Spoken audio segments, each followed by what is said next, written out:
ले चलते हैं आपको राजस्थान विधानसभा में इस वक्त नेता प्रतिपक्ष गुलाब चंद कटारिया क्या कुछ कह रहे हैं। कोई चिंता की बात नहीं, जो डूबना है प्रदेश को तो डूबेगा। मतलब 10 वर्ष में चाहे मेरा सरकार रही हो चाहे आपकी रही हो, किसी मैं स्वयं शिक्षा मंत्री हूँ, अपराधी होऊंगा, कोई चिंता की बात नहीं।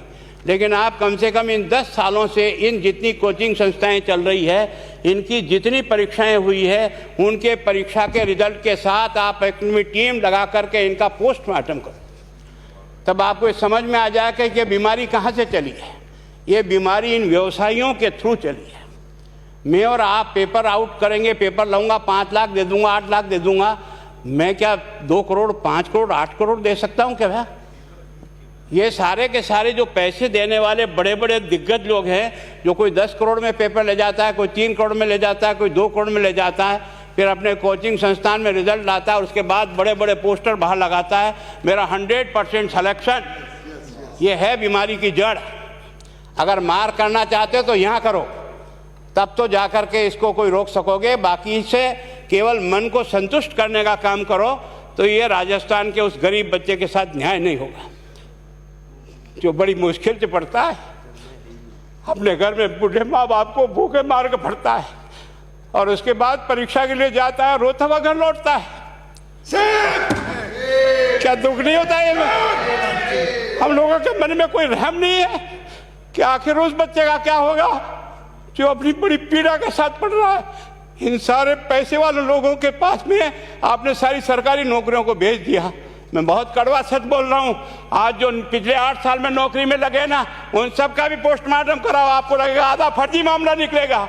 कोई है नहीं, कोई सोचने वाला है इस पर कि आखिर उसके दर्द को कौन जानेगा, है ना। जिस प्रकार से हमने परीक्षा के माध्यम से इन पैसे वाले लोगों को उतार करके सारे के सारे उन गरीबों की आशाओं के ऊपर पानी फेर दिया।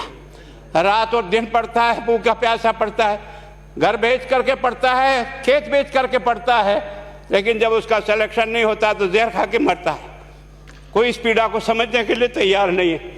और हम इस कानून को ला करके दुनिया को बताना चाह रहे हैं कि हमने इतना बड़ा कानून कर दिया, इस कानून से कुछ भी नहीं होगा। मैं आज आपको कह रहा हूँ, ये जो आपने नए प्रावधान जोड़े हैं, मैं सोचता हूँ कि मुझे कुछ बोलने की इच्छा नहीं, मुझे बहुत दुख है इस बात का। क्या होगा ये?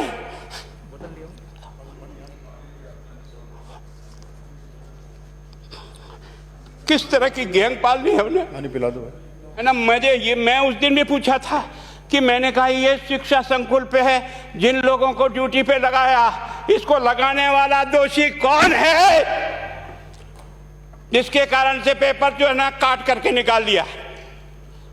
ये तो ठीक है, भाग्य हमारा अच्छा था कि सवाई माधोपुर की घटना खुट गई और एसओजी को उसमें हाथ में लग करके कुछ केस लग गया। अगर वो केस नहीं लगता तो आज आपकी सारी नौकरी पर इन सब बड़े बड़े दलालों के स्कूल में पढ़ने वाले बच्चे होते और मेरा गरीब का बच्चा अपना घर लौट के जाता। क्या दुर्भाग्य है। और इस कारण से केवल इसके लिए खुश मत हो जाओ कि हमने कानून बहुत सख्त बना दिया इसलिए अपराधी रुक जाएगा। नहीं, सिस्टम को बदलना होगा, ये परीक्षा का सिस्टम चेंज करना होगा। मैं सोचता हूँ कि क्या हम इतने अक्लमंद बैठे हैं, क्या इस व्यवस्था को चेंज नहीं कर सकते? क्या एक ही पेपर हर राजस्थान में 20 लाख बच्चों को दिया जाए? क्या इसका कोई ऑल्टरनेट नहीं हो सकता? इसका ऑल्टरनेट सोचना चाहिए कि हम परीक्षा को टुकड़े टुकड़ों में कैसे कर सकते हैं। जिले के अनुसार पेपर नहीं, एक नहीं हम 25 पेपर बना सकते हैं। कौन से सेंटर पर कौन सा पेपर जाएगा कोई तय नहीं करेगा कौन सा जाएगा, और हम जो इच्छा होगी उस सेंटर पे वो पेपर भेजेंगे। और ये जितने भी प्राइवेट कॉलेजों में आपने सेंटर बना रखे उनको बंद करो, इनको तुरंत बंद करिए एक ऑर्डर से।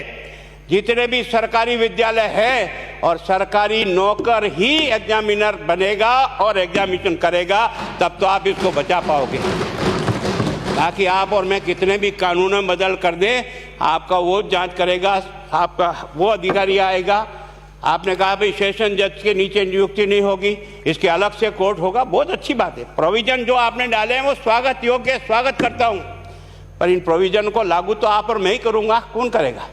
जब हम ही ठीक नहीं है तो इन प्रोविजन क्या रोएंगे अंदर बैठे बैठे? जब तक हमारा दिल और दिमाग ठीक नहीं होगा ना, इस बीमारी का इलाज नहीं होगा। हमने शिक्षा के मंदिर को भ्रष्टाचार की भट्टी में जलाकर खाक कर दिया। दुर्भाग्य हमारा, जहां से कोई आशा की किरण दिखती थी उस गरीब को कि चलो मैं अपनी मेहनत से आगे बढ़ जाऊंगा, लेकिन अब वो निराशा में आ गया। उसको लगा कि अब कोई रास्ता नहीं है। और इस कारण से मैं सोचता हूं कि आप जिस भावना से लाया, मैं आपकी भावना की इज्जत करता हूं, लेकिन केवल आपकी भावना इन बेईमानों को नहीं रोक सकेगी। इसको रोकने के लिए हमको सिस्टम को बदल करके और तुरंत उस पर ध्यान करना चाहिए। कानून 302 का बना हुआ है, क्या मर्डर रुक गए? आप भी जान रहे हो, रोज के रोज पोक्सो कोर्ट में आजीवन कारावास हो रहा, क्या व्यभिचार रुक गया है? अपराधी को दंड मिल सकता है, अपराध बंद नहीं हो सकता है। अपराध बंद करने के लिए जो सिस्टम होते हैं उस सिस्टम में चलो। एकमात्र इस देश में भ्रष्टाचार की भट्टी में देश जल रहा था, केवल और केवल एक तरह से प्रत्येक व्यक्ति का खाता खुलवाकर देश के प्रधानमंत्री में सारा का सारा बेनिफिट उसका सीधा खाते में डाला। बेईमानों को चोट लगी नहीं लगी, उस तरफ अपना दिमाग बचाओ, उस तरफ अपना दिमाग लगाओ। किस बीमारी का इलाज कहाँ है और कैसे हो, इस बारे में चिंता करने की कोशिश करो। मैं कई बार इधर सीकर और इधर गया तो मैं सोचता हूँ कोचिंग संस्थान की बिल्डिंग देंगे ना तो टोपी गिर जाए नीचे से। क्या चीज़ है यार, भगवान ने क्या लक्ष्मी वहीं बरसाई है। और जो बाकी संस्थाएं, उसका कारण यह है कि हमने अपनी दुकान को इतनी कमज़ोर कर दी है कि जहाँ बच्चे अच्छी तरह से शिक्षा लेकर के हम जैसे गरीब पढ़ करके यहाँ आ गए, अब वो रास्ते नहीं हैं। और इस कारण से मेरी बहुत विनम्र प्रार्थना है, इस बीमारी का इलाज चाहिए बच्चे को, कानून से नहीं होगा, कानून के अलावा होगा, और उसमें आप करें। धन्यवाद। Thank you. माननीय मंत्री महोदय।